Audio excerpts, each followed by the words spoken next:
Right, so fertility, welcome indeed to the final session of today. Thank you for staying the course, it's appreciated. And what can I say about fertility? Well, it's resilient, it's seen as a safe bet. Investors like it, there's a high element of private pay. It's an area where patients are prepared to spend money. Lots of ticks. But now, during the pandemic, how is supply? How is demand? How viable are pan-European groups? Is bigger always more beautiful? How is the sector being impacted by the digital revolution and the rise of femtech? With me today, I have an expert panel I'm delighted to introduce to answer those questions and more, should you have any. And I'm just checking, yes. So Carlos is with us. Carlos Blanes Gironès is the Deputy CEO at EV RMA Global. He is an engineer by training, started out as a, and I'm going to stress, pre-Enron business consultant at Arthur Andersen. He then moved to Deloitte, and for the last 15 years has been working in the IVF sector, a stint which saw EV enter the US market and become a world leader in reproductive medicine. Carlos, welcome, and thank you for joining us virtually. Thank you. Thank you, the organization, for the invitation, and thank you, Dave, for the introduction. It's been a while indeed. Since 15 years ago, I joined EV and saw it growth from 5 to 80 plus clinics right now. And so I'm happy to share part of that experience with you today. To have you and your international experience, so thank you. Dave Burford is the CEO at Care Fertility Group. His background is as a chartered accountant. He worked at KPMG prior to his current role and says that Care Fertility is his first venture out into the real world. He moved from Group CFO to COO, and 6 months ahead of the group's 2019 sale to Silverfleet, stepped up to be CEO. And he tells me that he's happy to leave the big brains to the medical side of things, but he has strong views on focusing on the customer, something which is often overlooked. And last but by no means least, we have Katia Zubareva. Katia is a healthcare services partner at LEK Consulting. She does a lot of work in clinic services, fertility, dentistry, dermatology. And she's especially passionate about the patient and the clinician proposition and how you cater to them as people. And she's also a strong advocate of patient choice. Splendid. Sounds about right. Welcome aboard. Welcome. Thank you. So I'm going to start by looking at where we are today. It's an obvious question, I apologise. We're always going to start with COVID or the after effects of COVID. Let's get through this. How is demand, and indeed, how is supply now during the pandemic, albeit not the worst of it? Dave, I'll come to you first, simply because you're first in line. You're looking straight at me. Dave, you were closed for what, 6-8 weeks? Were you at the height of the pandemic? Or? Yeah, so the HFEA gave indications that they wanted to wind down business around April time, and made a directive that said we had to cease any new egg collections around the middle of April, and we didn't start up again until about 6 weeks after that. The way that IVF works is there's always a bit of a tail off and a wind up because of the way that drugs and in-treatment cycles work. Thankfully, we didn't have to cancel anything that was started, so there was no patients that were halfway through that got cancelled. So that was great for patients, but obviously there was an awful lot of patients that were about to start and had mentally committed, if not financially committed, to having IVF. So that was a blow to them, and obviously financially for us, we were able to access certain government schemes, but a lot of our cost is fixed, and we pretty much had zero revenue for that period of time. So that was what, May, June, July, or? Yeah, so it's sort of half revenues in April, half revenues in July, and then pretty much nothing in between, as things wound back up. But then post that lockdown period, things have come back quite aggressively. So we obviously had pent-up demand of patients that should have been having treatment during that period. We pretty much worked our way through that backlog within the first 6 weeks. So the sort of clinical backlog, if you like. Then there was the pent-up demand of people that would have had consultations during that period. Now, we were able to do consultations remotely through Skype, so we'd not built up such a demand. Again, we'd got through that within sort of 4, 5, 6 weeks. But then it carried on. And so what's been clear to myself, and I'm sure Carlos will have a view, is there's been a mindset change. We're still really busy, and we've grown significantly through the extended period. Through the second lockdown and third lockdown had absolutely no impact on demand. So it's clear that, and from talking to patients and looking at demographic trends like drive times increased and things like this, the move to more digital platform has helped. So pretty much every consultation now is digital. We've actually, some of the COVID measures that we put in place have been actually patient friendly. Yep. And COVID gave us the ability to push those through without resistance from the medical team. So things like being able to do remote blood tests and remote consultations, et cetera, et cetera. So we've seen demand really go well beyond just a catch up. It's a shift really in demand. The caveat to that, and again, I'm sure Carlos will have a view, is in July and August of this year, as the world has opened up, there's definitely been an element of patients getting in touch saying, I was going to have treatment in August, but can I delay it till September, please, because I'd quite like to go on holiday. So we did see a little bit of a drop-off in July and August. And it's hard to compare year on year, because July and August last year was definitely part of the recovery phase, but this year's been quieter. Still above historical trends, but there's definitely been an element of, I was rushing to get this done, but actually now I can go on holiday. I might do it in September and October, but there's been that. So there are bumps in the road, but generally the trend continues. The trend is a strong one. Definitely upwards, quite significantly upwards, but a bit of a slight dip off in the summer of this year. Kasia, you're nodding along with this. What's your take? Yeah. No, I mean, that's basically what we hear from pretty much everyone, that if you were closed for some period of time in 2020, you lost that revenue, but then everybody caught up pretty quickly, except for, of course, a few cases to international patients. Yes. So that continues to be a major pain, as we Carlos can all shortly, relate to.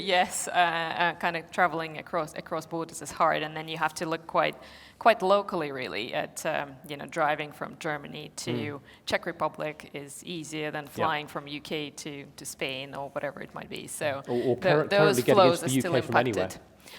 Yes, but hopefully soon to change. Yes, but otherwise, it's a sector that has always been incredibly resilient through all economic downturns for very obvious reasons. I think if you decide to have a child and you're struggling with that, you will remortgage your house, and you will find the money, and you will find the time to go through IVF. So it's traded on really well, and I imagine people who were delayed for a period of time wanted to get back into it very quickly. So 2020, from what I hear, overall was quite a good year for fertility, and 2021 is as well. So we'll see if Carlos contradicts us. Hopefully let's not. turn now, to Carlos for the world view.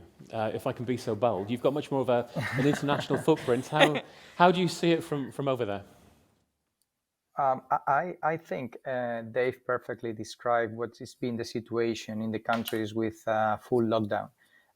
So the dynamics in such countries are exactly like they described. So I fully agree with his analysis. In some countries, though, where we didn't have the need to close, because we could argue that those treatments are not eligible. And we haven't seen the deep of these 6 to 8 weeks that they describe, but it's true that in most of the countries we have. After that, fully agree, changing patterns, behaviors. I do believe that we are facing a new trend, and world demand is rising everywhere, especially with domestic patients. And as Katia pointed out, basically the only thing that is still to catch up is patients that travel abroad for treatment. We are above pre-COVID numbers almost everywhere, save those patients that have to travel to get a treatment. But so I think I fully agree with both of them. Basically, am I right in thinking that infertility is up and maternity in certain regions is down. Is that an accurate summary? Yeah. Yeah, absolutely. That is why I said that these trends are changing, because we see maternity KPIs going down and fertility KPIs going up. As Dave said, there is this raise in demand coming after the lockdowns in the countries that had that, and in every other country we are seeing big growth in fertility in most of the countries, double figures. So I do believe that is exactly right. Thank you. Just a reminder for the audience, I don't mind you being on your phones, well, not talking on them, but if you want to look at them, you can access the app. If you access the app, you will see that you can click on this as a live event. You can tap out questions. By the miracle of science, they will appear on this screen in front of me, and they've made it big enough for me to read even with my glasses. So if you don't want to put up your hand, or you want to just ask a question but you want to do it subtly, stick it into the app. It'll come up on the screen and I'll find a moment to ask it to the panel. Okay, let's move on now to look at consolidated international groups. The question, the brief that was prepared ahead of this conference was asking about their viability as a business model. I guess the question really is big beautiful? I finished with the last question with you, Carlos. I have to come to you first, obviously, for this one. You're going to tell me big is beautiful and why, but would you like to explain what your view is on that? Okay, yes, absolutely, yes. Big is beautiful, and I think it is the living proof that we can run this business on an international platform. And the bigger the platform and the stronger the platform, the easiest is, because there are so many things that are common across the different countries. But it's true that science is well ahead of regulation, and although we have consensus among physicians, among practitioners, about how we should move this sector ahead, and how we should be treating patients, the general guidelines might be get there some, but I don't foresee a future unified regulation across the country. So whereas you might have these specific nuances about regulation and some others about what can doctors do or perform in different countries, what nurses can do or perform in different countries, the basics of the fundamentals of the business are the same, and consolidation is possible. The physicians agree. The politicians don't, and in part that's driven presumably by public sentiment. I mean, I don't think it's public sentiments, because public or patient, indeed, they travel looking for treatment where they can't find those treatments in their own countries because of regulatory constraints. So I don't think it's public sentiment pushing the politicians, but just I couldn't tell. That might frame the regulations around which the politicians. Yeah, it's regulators rather than politicians, I think. The main things that drive the fertility for tourism is sex selection, and the anonymity or not of donated gametes. They're the two main drivers, and there's just different rules around Europe. And for example, coming to your embryo selection, Keir's fantastic embryo selection. Thank you. Ability, but you couldn't do that in Germany, could you? No, you can't, because the rules in Germany are that embryos have to be selected at a much earlier stage in their development, and so the technology simply wouldn't be applicable. Some of this is science, some of it is religion, to be honest. And in terms of the Catholic countries tend to have a different set of rules to less Catholic countries, and so there's politics, religion at play in all of what we do. But more and more countries are realizing that there is a demographic birth problem, like you've indicated, and IVF is one of the routes out of that problem by offering more mandated treatments and helping people get pregnant, really. So I think some of those boundaries are falling down about what you can and can't do.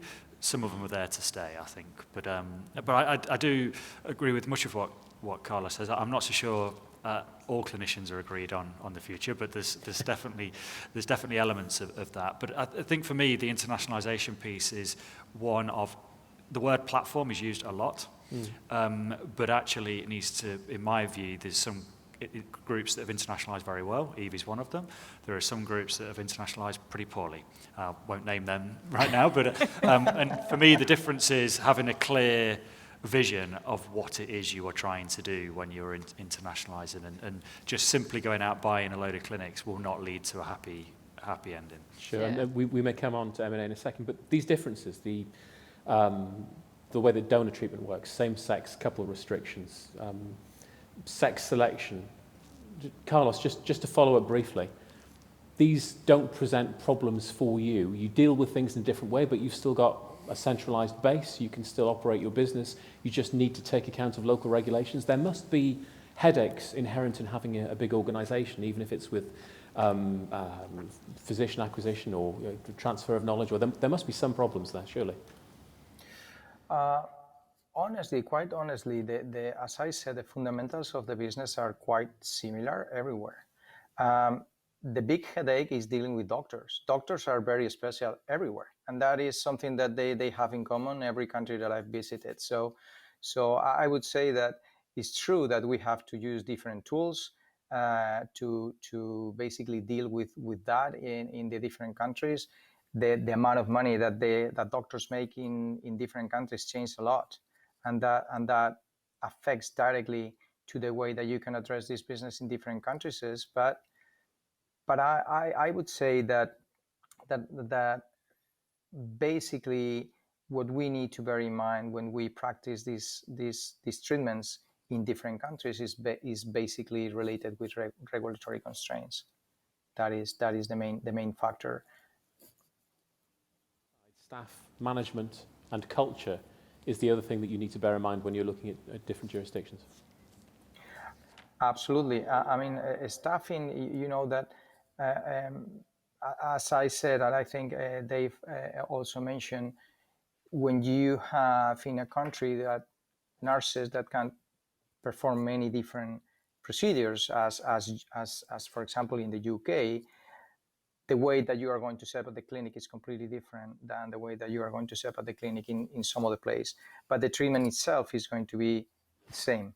So that is important when you select staffing, and that is also important when you try to recruit and to keep that talented individuals, because most of the key personnel in the clinics are highly educated, highly trained, and basically if you want to keep them, money is always important, but you will have to put some other things in the table, like professional development, research capabilities, opportunities internationally. But yes, staffing, as you said, is also part of a very important part of this. Katja, I haven't come to you on this question. Anything Yeah, that you want to yeah. add? Well, What I are your think it's an interesting one, because I think you have to think separately about benefits of scale and benefits of internationalization as such, and then international scale is obviously the ultimate prize.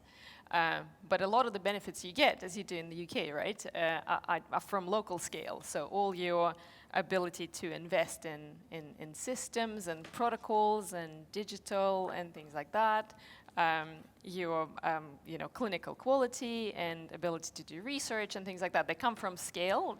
Your patient recruitment engagement practices, like you can kind of go around all the things that a fertility provider can do well, and scale helps.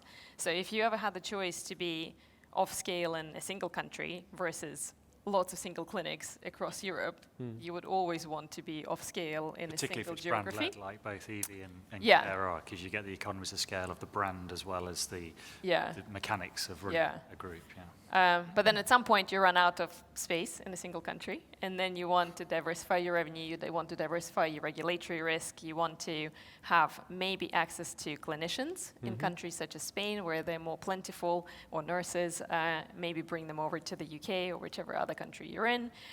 You maybe want to help your patients travel, you maybe want to take donor eggs or sperm and bring it across borders and things like that, and that's where the international benefits come in. But it's quite an interesting question, I think, in this market in particular, whether big locally is better than small and dispersed, and how quickly can you get to international scale as such? And there are very few organizations that have done the international scale bit, right? Yeah, we should ask somebody big and local how they feel about this. Dane, how do you feel?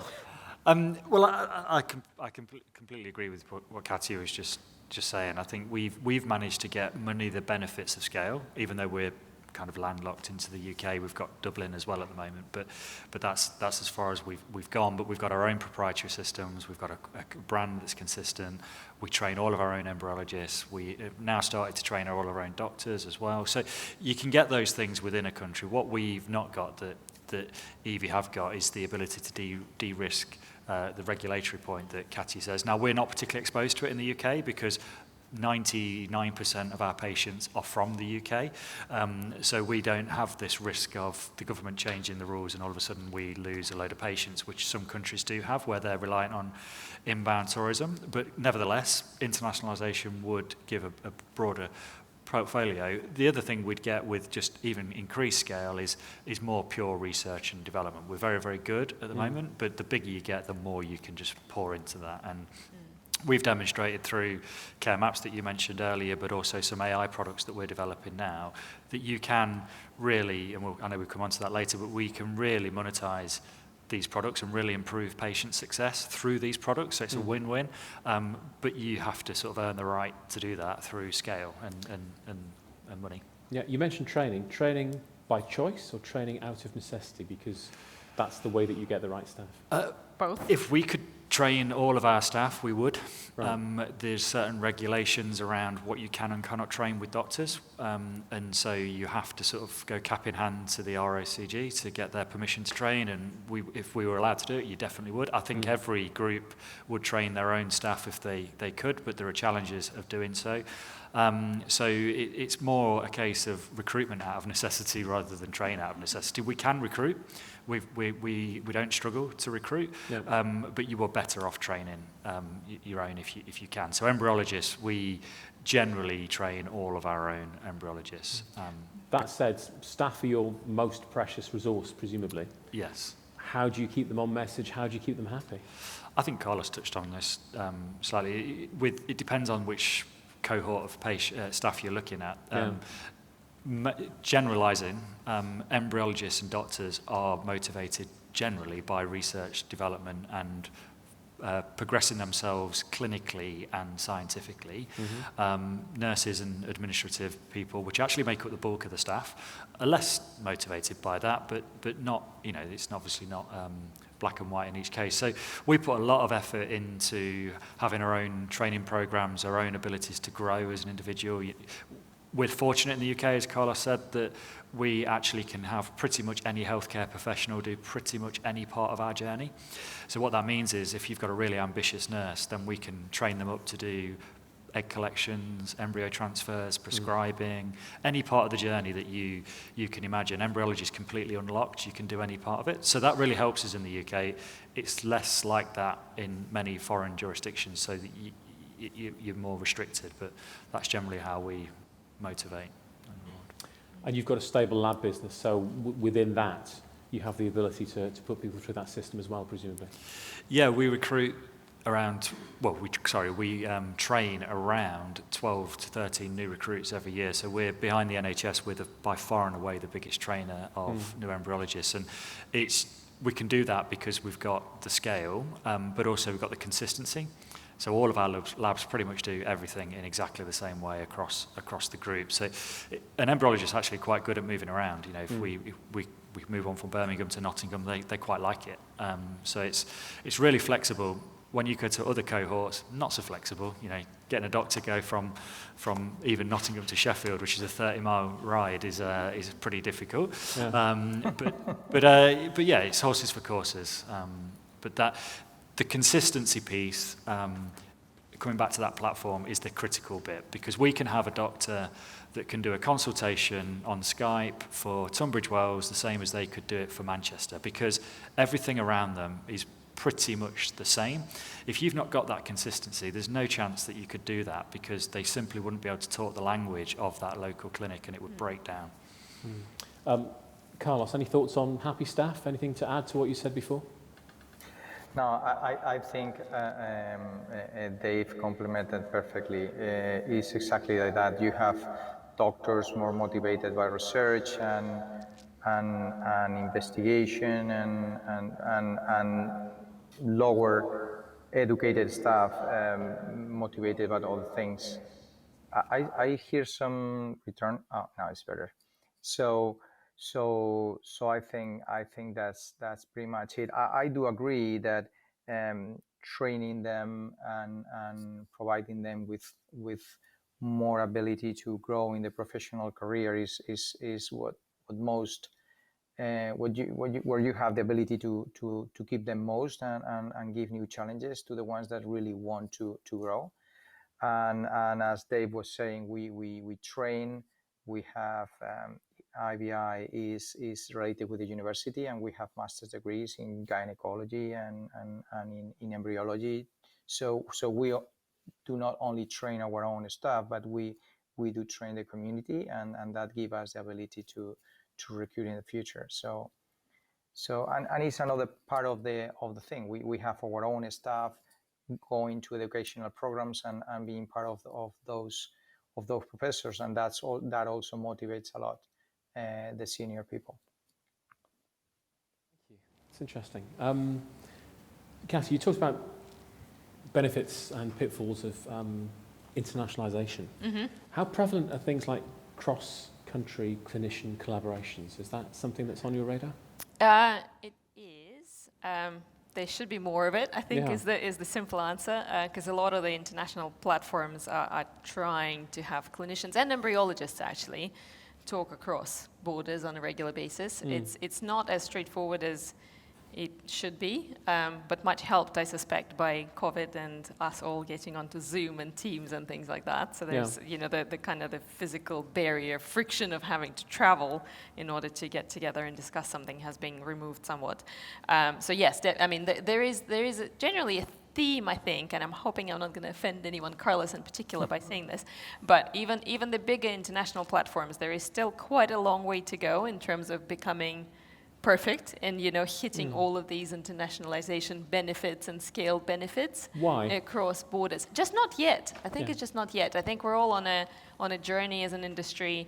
Some people are starting from a single country, some people are starting from multiple countries and building up scale in those geographies, but it's just quite a young industry, right? The industry's only 30 years old, really, and yeah, so we are, and honestly, so one of my favorite anecdotes, so when first time we worked with CARE, Simon Fischel, who is one of the founders of IVF, right, one of the people who were there at the first IVF baby's birth, sort of, or conception rather, probably not birth, realistically, hopefully, yeah, but he would answer emails personally, patient emails, right? He had this email Simon service. This is 10 years ago, maybe even less, actually, and patients would email him and he would personally reply, and that's not a scalable thing, you have to move away from that at some point. So the industry is quite young. We're very much moving from clinician kind of relationship for the patient to the patient having a relationship with the brand, be it Evie or CARE, and trusting the brand, and then seeing different clinicians or different nurses or different embryologists on any given day and not fretting about that. So it's just a journey. It's just not yet. It's the next decade is about scale and really reaping all of those scale benefits, I think, just not there yet. That's interesting. Email Simon. I suspect that we're a way away from call Carlos from where we are at the moment. It's not a recommendation. Let's move on to M&A during COVID. Let's talk about how busy things are. Let's talk about prices. I'm going to turn to Carlos again because, forgive me, Carlos, but you've got the biggest checkbook. So, what's your reading of the situation? How is M&A for you? Well, I think it's busy at this moment. I don't really think it's related to the pandemic.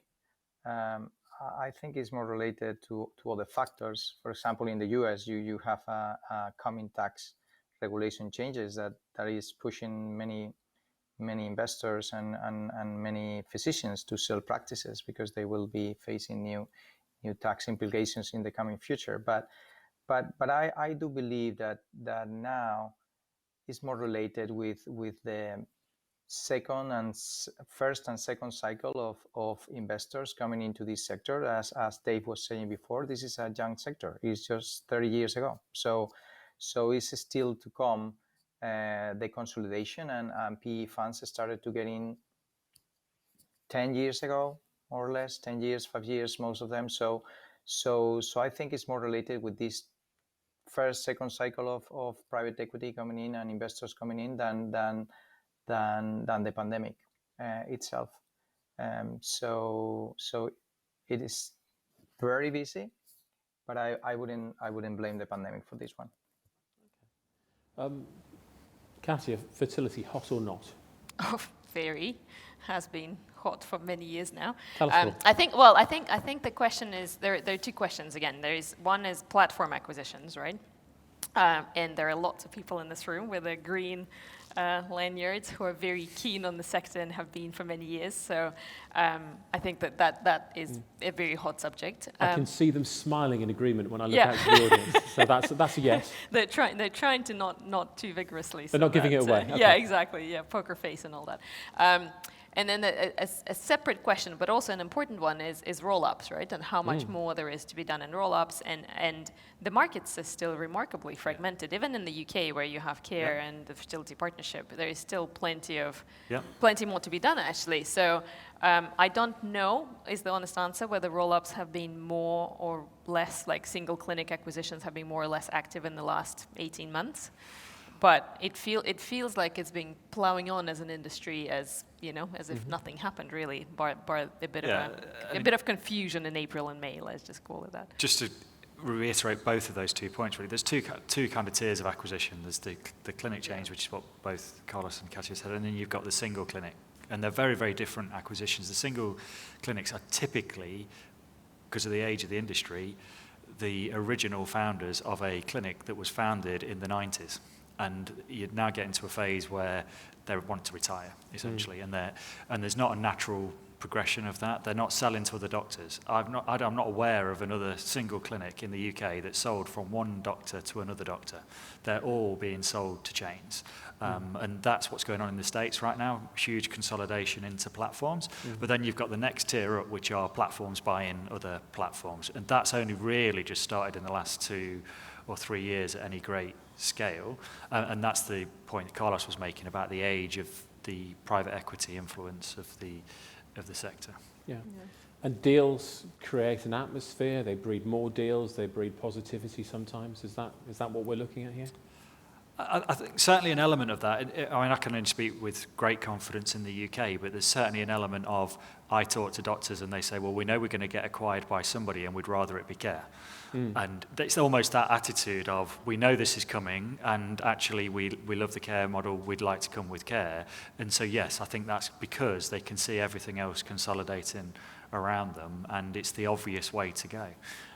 Is there any elements, as in, I mean, dentistry is an extreme example really for me to pick, but you look at small practitioners, they've been frightened by the pandemic, they want the umbrella protection of a big corporation or help getting PPE or just the security that being part of a bigger organisation brings. Is there any element of that with the smaller buys that you're looking at? Are people coming and knocking on your door as a result Definitely, of this? I think from all angles, regulatory-wise, even in the short time, I've been in IVF 7 years, even in that period, we've gone from when the HFEA turn up, from it being one person to it being a team of 6 people now that turn up to inspect your clinic with a big long list of things. So governance-wise, it's only going in one direction, but also the market's sophisticated. Now compared to what it was. You go back 5-10 years and a doctor could run the entire clinic from a marketing point of view because really there was no sophistication in the marketplace. Now a doctor needs to focus on the doctoring because the rest of the package that you've got to deliver to customers, the customer care, customer service, the marketing, the strategy is being done by people that specialize in that. So if you're a standalone clinic run by a doctor, it's highly unlikely you can compete in that marketplace, and that's increasingly the case. Well, and there is a general healthcare theme, I think, which is a lot wider than fertility, very much in dentistry, very much in dermatology, etc. Is a bit of a generational change in how people want to work, and it's partly gender, more women in the workforce, partly millennials, and wanting to have a life, which I can totally relate to. So people want to work part-time, people want to be able to take some time off and not fear for the fate of the clinic, right? Absolutely. So there is just a general kind of shift towards maybe I don't want to be the boss, maybe I want to have some cover in case of a crisis, or in case I want to take a couple of months off and go traveling or whatever it might be. So I think there is, and that is very consistent across geographies, across healthcare sectors, pretty much, or social care for that matter. So it's a theme that helps the corporates, I think. Oh, a question. You said we would be able to see it. Do you know? Not so much. When I was in this room this morning, they they adjusted Coming this for bigger. my eyes. Somebody better Amazing. with better eyes than it. Right. Do you see pushback from public health services who end up caring for preterm twins and triplets? And if so, how will you manage that in the future? It's probably one for me, this, because it sounds like It's a UK-centric question, but also an age It's old one, isn't it's it? Yeah. it's one that's a little, no offence to the person asking the question, it's a little bit out of date really, insofar as it was a big problem within the sector, and the UK has probably got one of the best records in the world at reducing multiple births, and that largely came through just reporting. There was no hard and fast rule introduced, and there was no directive, no sanctions placed on any of the clinics, but just simply reporting multiple birth rates for each clinic, and then constantly having to ask the question, CARE's multiple birth rate, and we're roughly 20% of the UK market, is about 6% multiple birth rate.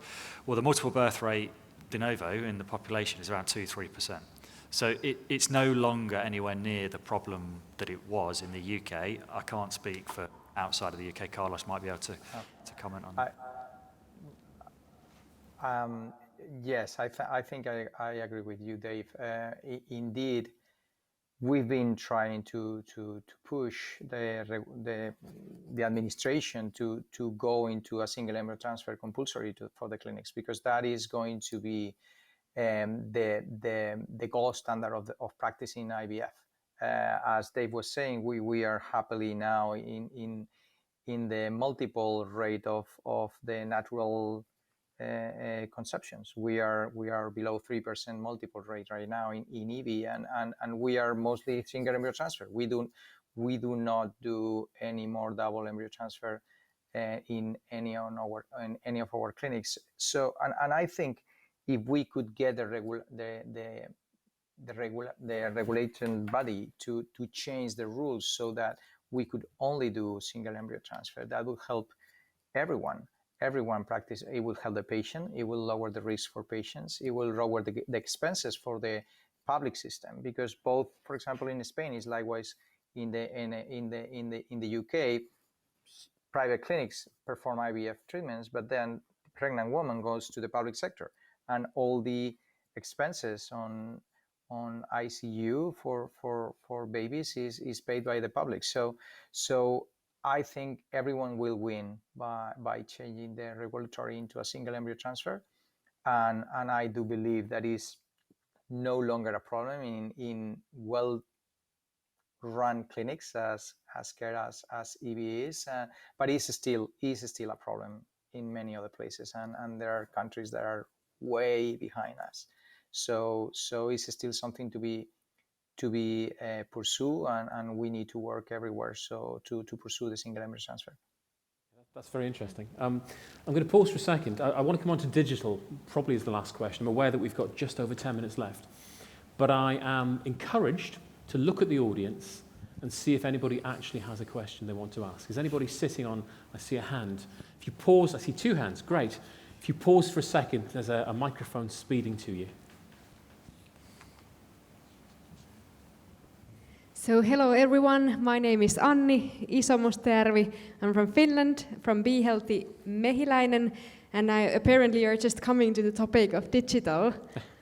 And you all have your books full, so apparently like customer experience is not like the first critical factor you have ahead of you, but still I'm a bit curious to hear, because kind of based on our experiences in our fertility clinics, we have been able to mitigate the factor of like the person dependency with the digital engagement platform what we created, and kind of also increase the patient satisfaction simultaneously, because then they can communicate easily and get the kind of support all the time through the app and their personal materials there and their personal health plan. But I was just thinking that what role do you see kind of in digitalization in the fertility treatments? You've stolen my next question, but it was beautifully put and far better than I could have done. Dave, do you want to field that first? I know you're interested in digital, you're interested in AI particularly as well, aren't you? But as a separate, completely separate subject. But the whole digital world excites you. Yeah, I think Katja's point will be, don't run before you can walk, I think, on the AI, because there is an awful lot of clinics and, care is not perfect at this, that need to go through the journey that you've just described, which is, this is a largely private pay sector, and in some clinics and in some organisations, it still acts a bit like the NHS. And actually, there's a customer here that's about to pay £6,000 to £10,000, and they need to be treated in that way.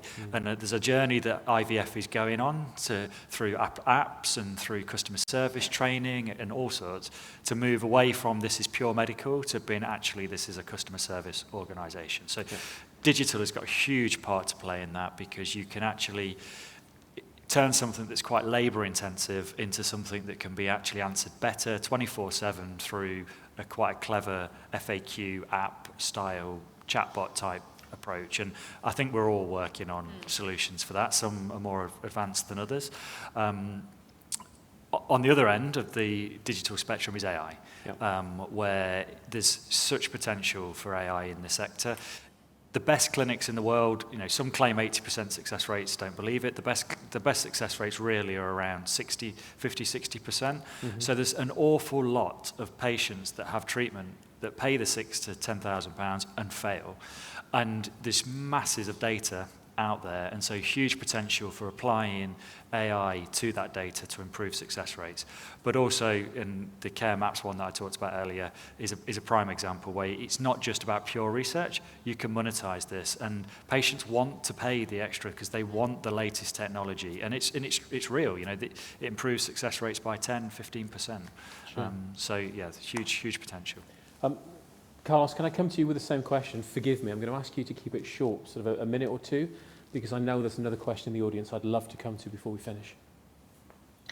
Okay, so coming back to basically telehealth and digitalization, I would say that if you make the question who is driving the digitalization in the companies, it's not the CEO, it's not the CIO, it's COVID. COVID brought telehealth right there, everywhere. And depending on the cultural adjustments in different countries, and it's very, I'm from Spain, we are Latin, and it's different. Everyone wants to see their doctor, but if you go to other countries, as the attendee described, and as we have, for example, in the UK, some clinics that are 100% virtual. We have clinics that are in the US that are 100% virtual from the consultation standpoint, as Dave mentioned before. It's true, we are going to face differences among countries again for the cultural standpoint, but everyone needs to work on this because telehealth is here to stay, and we'll see part of this internationalization on telehealth that Katja mentioned before that is going to be related to this after the regulation is settled, because regulation is also a problem for that. But yes, this is here to stay. Now, of course, with 5 minutes to go, the questions are flooding in. There's a question from the front. Do you still want to ask your question? So first of all, thank you for a very engaging and interesting discussion. My question is about how you would characterize the innovation landscape more broadly outside of digitization. For someone who is a little bit naive about the sector, what are your thoughts on that? Katja, do you want to field that first? I can try. Yeah, I think there is a lot in clinical, and there is a lot of research and things that are being done, AI included, that improve outcomes. There is a thing on kind of the borderline between digital and not really. Don't know if to call it digital, but thinking about which parts of the patient pathway can actually be done at home. I get very excited about this part. So handheld ultrasound scanners on your phone, pretty much, is a thing They're cheap and cheerful and available, and nobody's using them to track patient cycles at home, right? And I think there is probably more there, more technology that I'm not aware of that exists and is cheap and cheerful enough. Can any testing be done at home? Can any there are things around patient engagement, such as video consent and things like that, can be done at home. But you can probably move quite a large chunk of, the number of patient trips to the clinic, free up the staff, save costs, and everybody wins type situation, which I think is potentially the next frontier there, and that is quite exciting. Don't know if that's digital or not. I'd say as well, there's an awful lot of potential within femtech, and the main potential for fertility is not a direct revenue stream itself, but it's to widen the funnel, where we know that despite the fact that fertility is actually quite accessible in a lot of countries, there's still thousands and thousands of couples that are going through infertility without support. And a lot of that is a bit of ignorance and a bit of we don't know what to do. And it's actually quite scary and expensive to book a £600 going into a clinic and having a consultation. You've got to admit that you've got a problem, you've got to go and see a doctor. But actually, if you can just monitor this at home with a little bit of technology, the doctors might frown upon it because frankly it won't make a difference to their treatment. They're not going to change their lives, the doctors' lives. But actually it could be a massive enabler for people that don't access treatment right now that should be accessing treatment and simply don't access it through either fear or ignorance, essentially. So huge potential in femtech. Carlos, and sorry to put pressure on you, do you have a 60-second response to this? I would say that I do agree with Dave. Femtech, in my opinion, is going to be mainly increasing the awareness of fertility across the board, so that will help both patients and businesses. I don't see direct application probably in the clinic, but I do see femtech increasing the awareness, certainly. And Katya, I agree. I mean, self-monitoring and treatment at home is going to be there. We are, for example, we are working on that. We are developing technology to do that, and is going to be an option in the future for sure. And beyond that, I would say application on genetics and IVF that's a huge opportunity, and genetics is going to be where most of the new kind of treatments are going to be developed in relation with IVF, because I don't see new techniques coming in, but I do see genetic applications helping in treatments and helping also in research, and for sure playing a main role in the development of AI technologies. Thank you for such a succinct answer. Brilliantly, we have one question left. Joe Ryan, CFO of Medicover, has asked it, and it's phrased in a way that can be answered with a yes or no answer, which I like, particularly when I'm looking at 1 minute left on the clock. The question is this: do you see further reimbursement support from governments for fertility treatments? Examples being Israel with virtual unlimited support, against the UK with restrictions and variability. So further reimbursement support from governments for fertility treatments. There isn't a time frame assigned to that. Let's say over the next 3 years, 4 years. It's really not a yes or no answer, I'm afraid. It's a kind of depends on the country answer. Yeah, I'll take a maybe. I mean, it really massively depends on the country. In the UK, can you see more money from the government? Not no, in the me UK. neither. Not with the pressures on the health. In France, as they lift restrictions on who can access IVF, single women, same-sex couples, etc. Yeah. By definition, they will become eligible for the funding, which is already available in France. So that kind of creates additional funding. I'm sure in some other countries it will move in that direction as well. But it's very, very territory specific. And just to put a lot of pressure on our colleague overseas, 10 seconds, yes or no, Carlos? No. No, I don't see more funding coming in. I do see, as Katya was mentioning, in France, more patients getting eligible to the treatment, but I don't see more money coming in. Fantastic. Thank you very much. Thank you particularly to Carlos for dialing in, because I can thank our panelists here in person. No, apologies. I would have loved to be there, but I couldn't. So apologies for this. That concludes the session. I'd just like to say thank you and appreciate my fantastic panel. Thank you very much. Thank you.